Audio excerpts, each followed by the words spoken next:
My name is Stephen Gandolfi, coming to you once again this morning from the tasting room at Westport Whiskey and Wine. We'll be doing a flight of Michter's bourbons this week.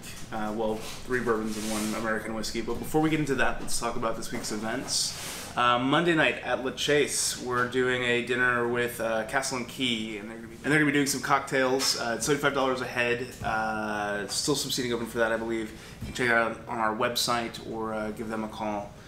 Tuesday night here, we'll be doing a Bacardi rum tasting with Tim Stratman from Southern Glazers. We're going to be going through just more than just regular Bacardi. We'll hit a couple of different things in their lineup. It's not just going to be silver and gold, but it should be a pretty interesting intro to rum. Seating is definitely still open for that. It's only $10 a person. And Wednesday night we'll have Copper and Cane wines here. It's a pretty interesting portfolio if you're not aware of them. They do Quilt, they do Belle Glos, they do a couple of other things. But they'll be here on Wednesday night, and then Thursday, as always, is bar night. And this first bar night, I believe, is going to be 4 bourbons under $30 that you ought to be drinking.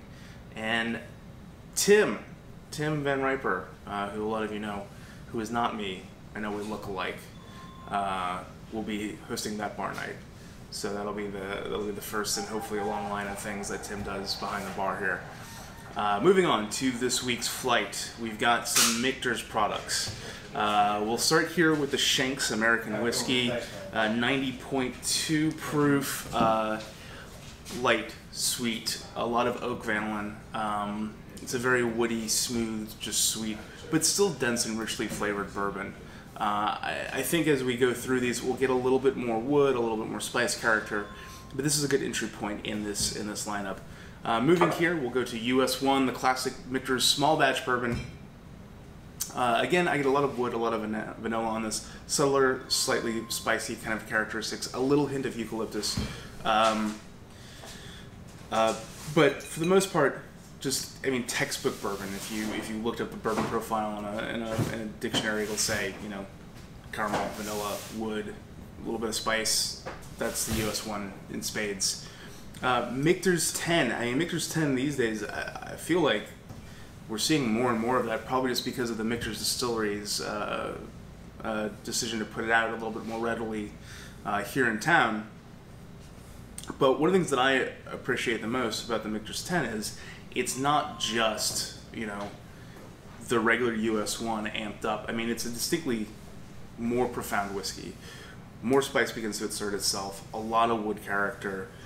It's still exceptionally sweet and awfully smooth, which is at best a nebulous term. I think these are all smooth bourbons, but I think in the middle of this flight, to go from the Shanks to finish with the Bombergers, but to have these 2 Michter's side by side really kind of gives you a sense of a snapshot of what Michter's is doing, what their basic profile is, what they're going for essentially in most of their whiskeys.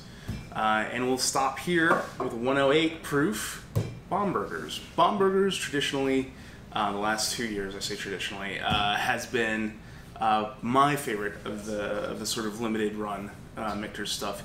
It's bold, it's spicy, it's a little leathery, but at the same time there are some distinctly kind of richer, warmer, chocolatey notes at the bottom of that too. But anyway, this is our Michter's flight for this week. Would normally be $33. I think we can do this for $25 this week. So come by, try this Michter's flight.